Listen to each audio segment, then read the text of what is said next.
Once upon a time, there was a town called Apeere.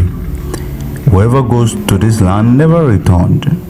And in fact, everyone who went to this land suddenly became forgotten. Thus, no one even went looking for them since they never even remembered they existed. And this had been going on for years. However, one day, far back in the palace of the Queen of Iluoro, there was seated Ifayemi, a man known for his wisdom and perfect soothsaying. Welcome to African Tales from Fortune City, Iluoro. The ancient Fortune City was a town that had faced its share of turbulence and war. Iluoro is ruled by the powerful and beautiful Queen Adesuwa. Right now, Queen Adesuwa's only son, Prince Adekunle, is sick and no one knows the cause or a viable solution to save the dying prince. Queen Adesuwa had consulted with Ifayemi for several days until this current time, as he looked confused.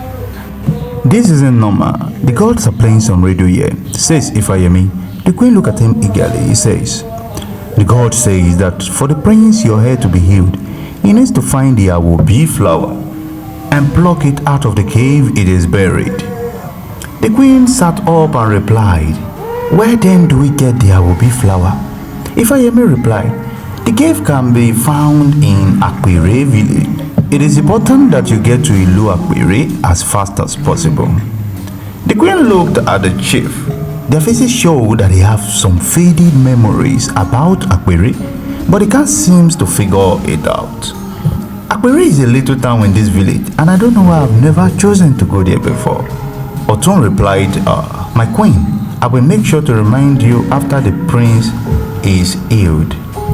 The queen loved his suggestion and replied, you are right. How soon do we need to get to the land? She turned to one of the servants and said, Omiran, run to Ajewole and call me the other group. The chiefs are confused. Balogun decided to talk on their behalf. My queen, I am not enough to question your command, but we have a lot of warriors in the land. They can do this effectively. The queen replied, for a mysterious flower to save my son, I must use the group formed by the gods themselves. The chief made gestures as they say the argument befitted. Omiran ran to Ajewole village, and eventually Omiran entered the training ground of the band. The compound is huge and was given as a gift to the other band for their several valiant acts.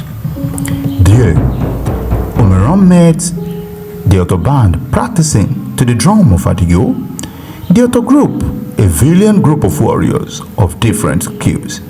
There was Irede, the one with the divine spirit to fight anything that came our way. As long as she had the backing of her divine peering. There was Adio, a divine peering, who can also play good music only after seeing Irede ready to fight. Then we have Subiru, the leader of the band. His rule comes with the aid of two other loyal friends, Olu and Yomi. Then their backs are watched by the most skillful of them all, Shegilola. The group had trained other people too, warriors and drummers alike. But the tales of their origin will be for another day. Days later, the group came in the presence of the magnificent queen and paid obeisance. You will go to Apeere now, said the queen, and she instructed them to return with their wobi flower. Ifayemi fortified them and instructed them on how to go. So the other band, led by Subiru, made the journey. For days, the other band walked around the land, looking for Apeere. They journeyed through deep forest and camped whenever they were tired or it is the night.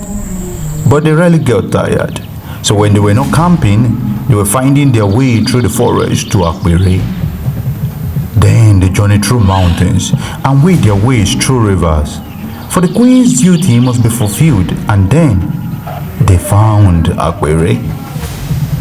However, Apeere was no longer the small town everyone knew. For in its time of drought, The people of Apeere prayed to the gods for water, and truly their prayers were answered. Apeere, a land seated not too far from the river, so found itself surrounded by waters. At first, the water was a blessing to their small land. Soon, it housed people from different places. But it wasn't the God they wanted that blessed the land. It was the spirit of Apeere, a powerful spirit. No matter who entered Apeere, their desire to live was soon gone. The river began to crawl through houses, all because of the energetic, powerful Apeere. A love for varieties not only reflected in her clothes, it also reflected in the land of Apeere. A desire becomes the desire of anyone that drinks of the water, smells of the air of the land, or stayed on the land. Houses of different styles were erected here. The beauty of Apeere were only matching the elegant power she exuded. When people were not admiring the beauty of the land, they were building it. It was their desire, even when they were weak and tired. Apeere had a palace and a place to enjoy rest. The beauty of this resting place radiated and glowed than the beauty of every house in Apeere. Despite this beauty in the land, Apeere had power over their desires. For the ground knew the name of her feet. She was always dancing like one bewitched. But Apeere's excitement radiated among her dancers and drummers. Eagerly they danced and do the same. Even when they were tired, even when they see the bones of the dead people hanging around, they joined her and they never stopped. Also outside, people were always eager to erect structures, even when they were tired, even when the bones of people that had been building different structures can be seen lying around. They never stopped. Apeere's desire was their desire. Her love for beauty was theirs. They were eager to please her. So when the Otto band got to Apeere, Apeere could sense something different about them. She took her guards to welcome them. The Otto band, finding her courteous, told her that they have been sent to pluck the awobi flower from Apeere. Awobi? Apeere shouted. Soon, everywhere became cold. Water flooded out of her crown. Her eyes were filled with anger. Grab them! She shouted at her guards. The guards were too eager to do her bidding. The Otto band, seeing this, ran out of her palace. Hiding from everyone, they hurried to find the awobi flower. For as described by Ifayemi, the flower was in the cave. Before they could enter the cave, they were attacked by a race guard. With Adio beating his drum, Apeere and the Otto band was able to fight off the power of the guards. Upon plucking awobi leaf, Apeere's hold on people washed off. Everyone began to panic. They tried to escape. The land became darker. Apeere's palace floated to the middle of the sea, and a big snake can be seen around her. Then the palace disappeared, and Apeere suddenly grew bigger and bigger and stayed in the middle of the sea, blocking the path of anyone who dared move.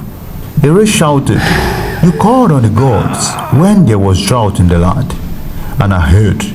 I came to your aid. Make this place a prosperous land, but you do not choose me."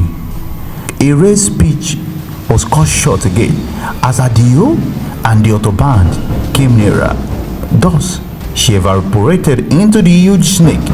Otto band continued drumming and followed the slithering snake off the land. And the snake, suddenly at the end, became a monstrous snake and tried to attack the land. But the Otto band kept drumming until she was forced out of the land, and thus she disappeared. The Otto band began to help people get out of the land with boats. However, the water began to dry off, and eventually water dried off, leaving only sand for people to remember her by. But people didn't mind. They were ready to walk back to their lands. More people left Apeere that day than would ever remain now. Apeere is now a small modern island where very few people still visit in Fortune City.